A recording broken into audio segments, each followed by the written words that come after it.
Welcome back. 127 people of Kudankulam in Tamil Nadu have been sitting on an indefinite fast for more than 10 days now. The country needs to pay attention to what is happening there. 24 hours ago, Jayalalitha lashed out. She demanded that the proposed plant is stopped until the concerns of the people are heard. The Prime Minister immediately dispatched as a peace envoy a minister to Tamil Nadu, the minister in the PMO, Mr. Swamy. The minister gave out some unclear assurances, but for the people who genuinely fear a repeat of the nuclear disaster in Fukushima, they vowed to continue their fast unless the government puts a complete stop to the nuclear plant.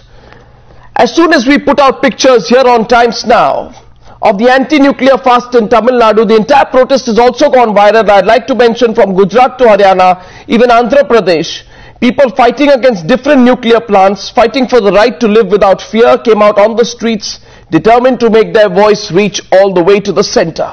I'd like to welcome on the panel tonight, and we are taking up this issue for the second time on the Newshour. We picked it up about a week back, and I'm glad I'm joined back once again by G. Balachandran, who is there with us. He was there in the last debate as well. Dr. Pradipta Ghosh, former Secretary, Ministry of Environment and Forests. Dr. Subramanian Swamy, who has a strong view for the plant, is President of the Janata Party, of course. Nirmala Sitaram of the BJP has strong views against the plant. Rachna Dhingra, the well-known activist from Bhopal. My first question is to Sunita Narayan. I'm just playing devil's advocate, Sunita Narayan, just because I want both sides to come out. Now, isn't it unfair? Isn't it unfair to be protesting against a plant when the project is in its final stages? I'm not sure of the exact amount. I'm sure more than $3 billion are part of the outlay for this plant. Arnab, I think that's a very valid question, but I think it's also a question that needs to be asked. Why is it that people are so fearful and so unsure even now when the plant is being built for the last 20 years, as we know? It clearly means that the nuclear establishment has completely failed to be able to explain its position to people in ordinary terms, but also in terms that are not patronizing, in terms that don't make people feel that they know nothing about nuclear energy, so they can ask nothing about it. And I think it's time, if we want nuclear energy to be discussed, we clearly need a situation in which, instead of behaving as with us or against us, we can actually have a debate on nuclear power, its safety, its effectiveness, its economics. Absolutely. How can you disregard that? Subramanian Swamy, how can you disregard that? How can you disregard the fact that an assurance needs to be given to the people living in that region? There are thousands of people who live within the affected regions. Well, I don't know whether the people there have been brought there. I don't get the impression from my knowledge of that part of the world that it's spontaneous. In fact, Vaiko was in the forefront, and Vaiko was playing both sides all the time. When the Kerala government said that the Mullaperiyar Dam can burst and drown the whole of Kerala, and that time he said that we have to think of modern science, and dams are an essential part. Now he is saying that the nuclear reactor is a danger to our society. Now, I personally believe this whole thing is an anti-development move, which has been motivated, in my opinion, by some foreign interests. And we have to go into that aspect, in my opinion. And that's what really counts. We have got 60% of the world's thorium. The moment we break the third cycle, we will be totally self-sufficient in nuclear energy. It's the cheapest and the cleanest energy. If there are regulatory problems, we should try to find for it. Aren't you looking Let me also tell you that because we have to protect Kudankulam reactors, we have created a new port, a naval port in Kudankulam, which is causing a lot of concern to some people who don't want us to police the Indian Ocean. No, with all respect. So there are all kinds of interests involved. What about the people? It's time for us to take a clear-cut stand. The Prime Minister shouldn't buckle. What about the people, Subramanian Swamy? Are you looking at it purely politically? There are 70,000 people who are living within a 16-kilometer radius of Kudankulam. Well, I don't know. The mobilization of people of this kind, I distrust, because I know how mobilization can take place without the people understanding what is on. What had happened is that one of the site directors of this project he was making a comment that there is a small probability, but that small probability we can always accommodate. That was blown out of proportion and a scare was created. I think if you go and talk to the people and explain to them, the same very people will change their minds. I don't know how there's emotional whipping up that has been done by. I don't know this, Mr. Subramanian. It has been done by communists on pinkos in this. Okay, so everyone who's opposing, so Nirmala Sitharaman is not a communist. And you know, Vaiko has not. Well, she should answer what happened. She should answer what happened during the BJP period when this whole construction was going on. Nirmala Sitharaman, I draw you in. I draw you in. They are objecting. It sounds very weird. Let her respond. I don't know if she built up the tsunami rehabilitation colony or whether Mr. Vaiko is the leader of the tsunami rehabilitation colony. Let Nirmala Sitharaman come in. Is it only political? I'm glad I'm coming in to say the BJP's opinion, because I'm hearing it from so many different people which seem to be very different from what the BJP wants. The BJP is not against finding alternative sources of power. We are keen to have clean power. We are keen to have this country develop very well and fast at that. But that does not mean we can take decisions all sitting in Delhi or with the scientists alone, however credible they are. I think today's environment demands that we have a participatory democracy which has to be recognized, and we have to engage with the people, share correct kind of information, remove and dispel all kinds of misconceptions if there are any in the minds of the people. And you really cannot, especially post Fukushima and post even last week somewhere in France, cannot afford to talk down to people. And somewhere else in a different channel, I did watch Mr. Narayan Swamy, the MOS, who has gone to Kudankulam, which I do not want to speak from the point of view of an opposition party alone, but I am certainly voicing the concern of all of us, in the sense that yes, the minister went there. Let it not be a patronizing, oh, we've gone there to hear the people. You are meant to hear the people. You've gone there to hear them, and you will certainly convey the message. But from the BJP side, what we are saying, in order to avoid another Teesta river water kind of a situation where the chief minister of the area, the people of that area and political representatives of the area all have reservations. I'm not saying just this one for Kudankulam. I will say this for Jetapur. I will say this for anything else. I think across the board in the country there is a demand for newer sources of power. But we cannot do it by alienating the voice of the people and also by not sharing information, especially post Bhopal. We cannot afford to have this. And the only answer we got was that this kind of information could not be given to us because it would not be in the interest of national security. And you know, so if this is the answers we are going to get when people want to know more about nuclear energy and more about the compensation figure, especially from people who have been fighting for last 27 years to get justice. And when we talk about nuclear disasters, this is going to be 1,000 times worse than Bhopal. And by no means that nuclear energy is the most clean energy. I mean, just look at how much we have solar energy, which cost only 12 crores to generate 1 megawatt, whereas nuclear energy cost 20 crores. And then third point I want to make, that this VVER technology that is being brought into the in Kudankulam from Russia has probably the worst name in terms of supplying nuclear energy. They have hidden the worst nuclear disaster. No, Dr. Balachandran. There are deaths that have now gone to 10 lakhs. 10 lakh people have died due to nuclear disaster, and official reported figures is only 40. Dr. Balachandran, I don't know whether you're angry or amused because Dr. Balachandran, I mean, there is a point of view. I'm amused like hell. Are you saying anybody who doesn't have a degree in nuclear science has no right to have a point of view on what is going on here? Look, this is about not just nuclear science, it's about people. I'm not saying anything. Let me tell you one thing. Yes, sir. Will you listen? Yes, sir. I would like to ask that lady, has she read the full Kudankulam environmental impact report? Does she know anything about the project? Has she read it? That is the point. I bet she hasn't. That is the point. Now she talks about, now where's the nuclear liability bill coming into nuclear power? I mean, it's like, I mean, May I tell you, Dr. Balachandran, he talks about nuclear liability. Dr. Balachandran, can I ask you one thing? To discuss that is Can I ask you one thing, Dr. Balachandran? That is exactly the point. 1 minute, sir, if you just listen to me for 1 minute. That is exactly the point. This entire reactors are being set up without sharing the environmental impact assessment report, without sharing the site evaluation study, without sharing the safety analysis report with the people or the people's representatives or the press.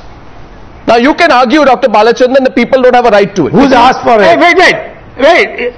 If you want that report, I'll give it to you today. Yeah. Has there been a public hearing? Available. It's on the net. Okay, Sunita. Yes, and what do you mean to say that it is not public? What is that we're talking Sunita about? No. I don't know what language you are talking. Are you speaking English? And this particular reactor is the most advanced reactor given by any country to any other country. So you can't compare this with the age-old reactors which burst. Has there been a public hearing? You cannot expect a better technology than what you have got. Maybe that's what is bothering some countries. One minute. Because they are not able to sell the nuclear reactors to us. 1 minute. Sunita, okay, I go to Sunita. I haven't even gone to Dr. Ghosh yet. 1 minute. Yeah. Sunita. Arnab, I just want to say it's time we really grew up on this debate. I think it's time we understood that if anyone asks a question about nuclear energy, they are neither a foreign agent, nor are they out to get India, nor are they against nuclear power. Okay? I, for one, am not per se against nuclear power, but I certainly believe that the nuclear establishment needs to come clean, and unless it comes clean and can share information with its own people, it will not be able to build nuclear power in this country. And I think it's time they accepted that much more seriously. I'm delighted that Dr. Balachandran is saying that they agree that this needs to be done, but all I can say is that they are an abysmal failure in talking to their own people. Okay. These are not people who are conspiracy people from outside. They're their own people. 1 minute. I must go to Dr. Pradipto Ghosh now. Dr. Ghosh, 1 minute. Dr. Ghosh. My question to Dr. Ghosh is 1 minute, Nirmala. Ms. Sitaraman, 1 minute. I just want to go to Dr. Ghosh. Dr. Ghosh, why is it that so many proposed plans are facing such trouble? In our enthusiasm for nuclear power, have we overlooked some concerns of the people who may live in these regions? Okay, I think we need to keep in mind that as far as nuclear power is concerned, there is a divergence between the risks as have been revealed in the history of nuclear power over the past 60 years and the public perceptions. And the empirical knowledge that we have about the risks of nuclear power are that if you take the entire nuclear cycle and you take the entire cycle of all the other competing, at least the conventional power systems, then in terms of the mortalities per gigawatt year of power produced, nuclear energy has actually the least morbidity, so it has the least risk in that sense. But there is a divergence between the reality and the public perception, and this public perception has to be addressed. Unfortunately, this public perception gets reinforced every time there is a signal event such as Fukushima, and before that Chernobyl, and before that 3 Mile Island, and several other smaller accidents in between. Now I think you see, if I can just change tack a little bit here, after the Fukushima incident, China announced that it was putting its existing nuclear power plants under construction on hold until it undertook a full review of the risks and also reviewed the regulatory processes that are involved in licensing nuclear power plants. And our Prime Minister also announced that there would be a completely revamped and totally independent regulatory body. And what I believe is that we need, in order to allay public fears, and again I do not have any specific information about the risks of the technology involved in Kudankulam or the site-specific risks, but I think that in order to address public perceptions, this regulatory body needs to be set up at the earliest, and it needs to review all the plants under construction, and then of course it must put in the public domain all the information on the basis on which it has made its assessment. And I think that this would go some way towards assuaging the the apprehensions of people. There is an issue of transparency, there is an issue of information, there is an issue of in a sense that the nuclear establishment has not in fact reached out and addressed the concerns of the local people. No, but my question is, or wider constituencies in the country and elsewhere on the risks of nuclear power. My question to Dr. Balachandran is, behoves them to undertake this exercise. My question to Dr. Balachandran, Dr. Balachandran, please tell me, if the nuclear establishment is right, 1 minute, sir, let me come. You don't let me, when if the nuclear establishment is right, then can you, if the nuclear establishment was completely right, then can you tell me, sir, why the Haripur nuclear project was held back? What was the reason for it? If none of these apprehensions are... Can I answer? Look, if you there is no Haripur contract. The Russians have not agreed to supply any reactors to Haripur so far. The French have not signed any agreement to sign reactors to Jaitapur. The Americans have not signed any agreement to sign. None of the foreign countries are willing to supply reactors to India. Even in Kudankulam 3 and 4, although there is an intergovernmental agreement, the Russians are not now willing to supply. So don't say Haripur was cancelled, because there was no Haripur project at all. Now coming back to your DAE question. Sir, I completely agree. Sir, I completely contest your point of view on Haripur. It is not that they are holding back. There was said the environmental impact statement is available. If I want, I can talk to you hours about it. It's about 800 pages. Now they should simplify it, and the people who say that they don't give information, they should read it and then say what information is not there. It is no point in saying I have not read the report. The report is there available, but I know it is not complete. Sir, that 2 points. Mind boggles. If they have read, any of them have read the report, sir, and say, look, this aspect is not covered in that report, I'm willing to debate that. 1 minute, 2 points. But if they say, I have not read the report, sir, I can't read the report, what am I supposed to talk? Okay. Sir, there are two points I'd like to quickly make. I don't want to get into a debate. Haripur was there. You may say it's not there. The government made it clear in August 2011 it's opposed to the setting up of a nuclear power plant in Haripur. That's point number one. Point number two is all those reports which you mentioned, the EIA report, the site evaluation study, the safety analysis report, have not been shared with the people. I just want to make those 2 points, for your humble submission out there. Nirmala Sitharaman wanted to come in. Yes, Nirmala Sitharaman. My question is on the people. 70,000 people. Arnav, we are talking of a government which did not have enough steps taken as regards Bhopal. Even today we have such heated debates about how this government has handled Bhopal tragedy. Again, during the Civil Nuclear Liabilities Bills discussion in the Parliament, you saw how half-heartedly information was being shared. About the 500 million whatever ceiling, you knew how the operator's liability business also was discussed half-heartedly, with the government almost pushing the agenda onto the members of parliament.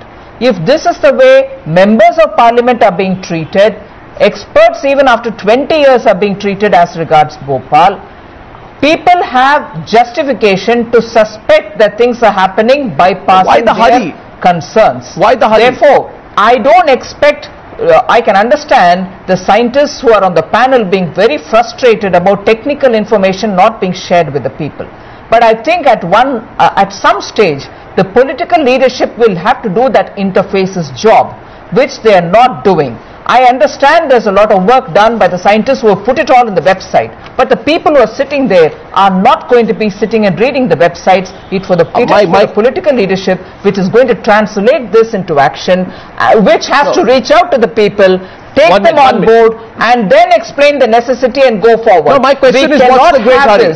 Unless the people are taken on board. Yeah, my question, so let us not, and as regards the great hurry? I'm not trying to, 1 minute, I don't want you to think that I'm having one standard for the Congress ruled states and the other for BJP ruled states. I think time has come in this country that across the board, all over, we have to have a revisit of nuclear power. We need power. We understand that nuclear power gives us a very good option, but clean option also. But we have to see what are the risks involved, and we cannot afford to rush unless we take the people My question is, I'm still baffled completely. I want to understand, Sunita Nayan, what's the great hurry? What is the hurry to push ahead with this, nuclear power? Let's do it in the next 1.5 years. Let's do it in the next 2 years. Let's get everything in place. What's the tearing hurry to push this through without proper checks? And be fair on the government. Be fair just on one issue, that Kudankulam has certainly been a plant in the making. So nobody can say, in fact, the criticism of Kudankulam is that it has been much delayed. But the fact of the matter is that on every other issue on nuclear, the government has been in a hurry. And I think even Kudankulam has suffered because of the hurry that government has shown in Jaitapur and in other places, and people have a very strong sense that they are not being properly informed of the risks, of the dangers. The Prime Minister said after Fukushima that there would be an inquiry that would be made public. I have not seen that report being made public. It has not been discussed. The regulatory authority which is being proposed, and the initial drafts as reported in the press suggest the same people who are in the nuclear establishment will now just get a new name called the Nuclear Regulatory Board. If we keep this business closed, we will not build people's confidence. And I think that is the message that the nuclear establishment must learn. Simple question here. Now let's leave all the business part of it, how much investment is to be put aside. Tell me, Mr. Subramanian Swamy, as per statistics which I have, more than 1 million people live within a 30-kilometer radius of this particular plant, which far exceeds the AERB stipulations. Is it possible? I don't know, maybe Dr. Balachandran can add on to it. Is it possible to evacuate these many people quickly and efficiently in case of a nuclear disaster at Kudankulam?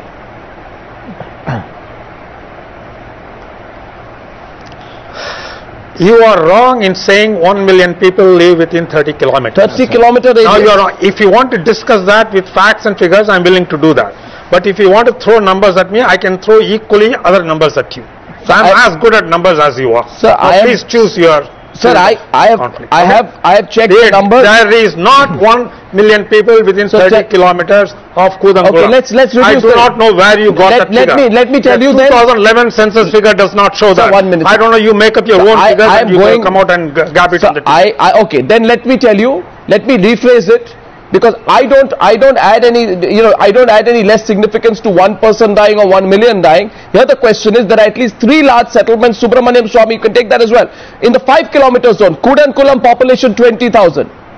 Then there is Idin Thakarai, which is population 12,000. The Tsunami Rehabilitation Colony 2,000. Kudankulam and the second place are within 2 to 4 kilometers from the plant as the crow flies.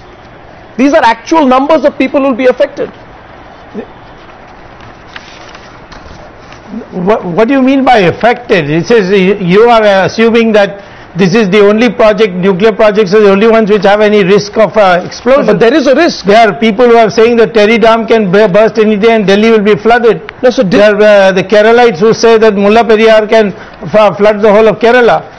Any of these projects have a certain amount of risk, but these risks are within the manageable limits. No, but I don't see why we should now talk in terms of reversing science. Mr. Swamy, when you have such a huge opportunity in thorium, why should we now be raising all these questions? Mr. Swamy, I think the main problem seems to be something else. No, Mr. Swamy, this country has seen Bhopal happen, and I am not making this up. This is a Tamil Nadu government order which stipulates the population cannot exceed 10,000. Bhopal was a private company where the government of the day failed to ensure that it was properly policed or regulated. Now here this is a bilateral between two countries, both countries very responsible, both countries which have seen it. Corporation. But the yes, corporations it was a multinational corporation. And the governments have How can you compare that with two governments making a nuclear reactor? Governments have not learned it cannot be compared at all. Bhopal-like disaster. And I think just because Bhopal has happened does mean we don't go in for modern science at all. I think we're going to have to look at the reality of it. Mr. Balachandran, I can tell you these numbers are absolutely 100% accurate. My focus right now is on the people. On the you are wrong. I'm sorry.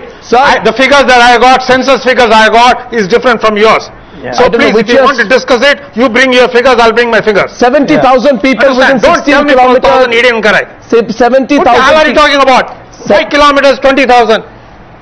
Sir, the 70. I'm sorry, I got the figures here, I got the map here. If you want, please come to my desk, I'll show it to you. Which year is it, sir? The crowd that is collected, we cannot be sure they haven't been brought one promise of biryani and 250 rupees. No, I think, isn't that trivializing it? Isn't that trivializing? A lot of people say it. No, isn't that trivializing it? That's trivializing. Sunita Narayan. No question of trivializing. I know what Vaiko and I know what these Naxalites and the Maoists in Tamil Nadu can do about mobilizing crowds. Sunita. It's very easy to mobilize crowds. Sunita is responding to this consideration. Sunita. How do you respond to this? This is despicable.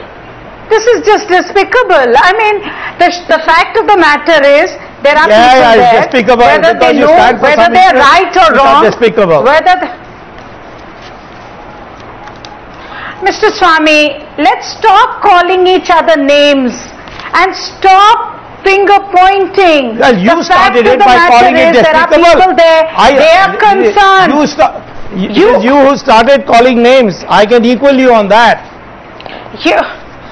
Mr. Swamy, okay, if I called your name, I'm really very sorry. But the fact of the matter is that I would expect a little more maturity from you.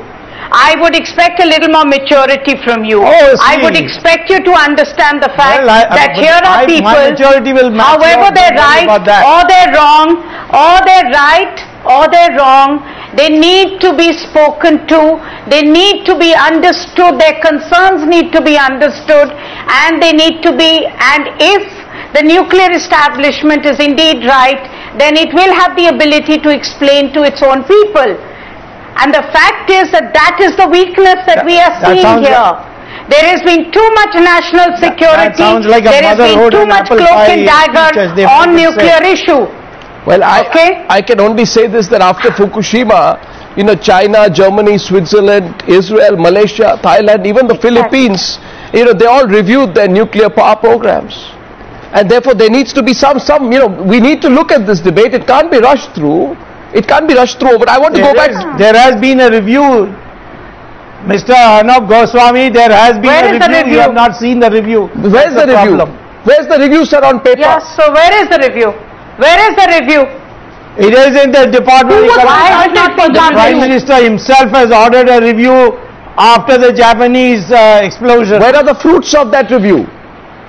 Where is the review? This issue came up only because Jayalalitha sent an ultimatum. Brought the review for you. So if Jayalalitha had not sent an ultimatum, the issue would not even have come to the public for. Jayalalitha can also get a resolution passed saying that Tamil sentiments should be respected, and therefore those who killed Rajiv Gandhi should be let off. No, we look at. I think we are missing. We look at issue by issue. We look at particular step we need to take. But Nirmal, Arnab Goswami, just allow me to speak for a minute. Yes, ma'am. See, I can see the frustration of people who are informed on this. I can also equally see the frustration of the people who want assurances, very clear understanding of what is going on. Are we as a country prepared for high level, expert managed safeguards? Japan saw how they could not. You may call that as an outdated technology, but for a country as advanced with great sense of civic living and responsibility, struggling to cope with Fukushima, I think people in India are justifiably anxious on safeguards. Okay. And also with the government, especially when it handled the Bhopal tragedy the way it handled then and even today, and again the way in which it bulldozed itself against the opposition, The need of the hour is to go with all the facts to the people. Let them be even mobilized, as Dr. Swamy says, mobilized for biryani or anything. I think that's every voice will have to be answered. Well, and if indeed these experts have the answer, why not please go and talk to them? The state's chief minister has voiced a concern. I think we also need to. Ministers ask questions. Let's answer we also need to. Let us give it. We also need to go into this. I think what the BJP is also saying. Yes, understood, ma'am. We also need to go into this debate, don't we, Dr. Ghosh, realizing that this is not the only source of power. I mean, there are alternatives in this country to plunge headlong saying this or nothing.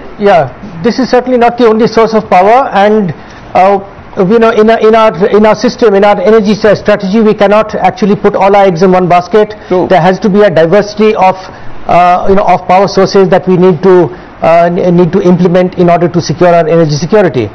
Now, having said that, I think that some steps need to be taken. One is that there has to be a review of the specific risks of each of the plants under construction by an independent regulatory body, which of course must have the necessary expertise, but also must be transparent in what it is doing. It must be transparent in respect to the risk standards that it has adopted, with respect to the risk methodologies that it has adopted, and it must communicate to the lay public in meaningful terms what precisely the risks are and what precisely the options that have been adopted to mitigate these risks. I think we need a clearer transparency of communication, less opacity, more sagacity in this whole debate. We'll follow it up. Gentlemen, I know we have lots of, ladies and gentlemen, we have different points of view tonight. Let's see if we can, where the story goes. As of now, of course, it has strong political overtones. Thank you very much.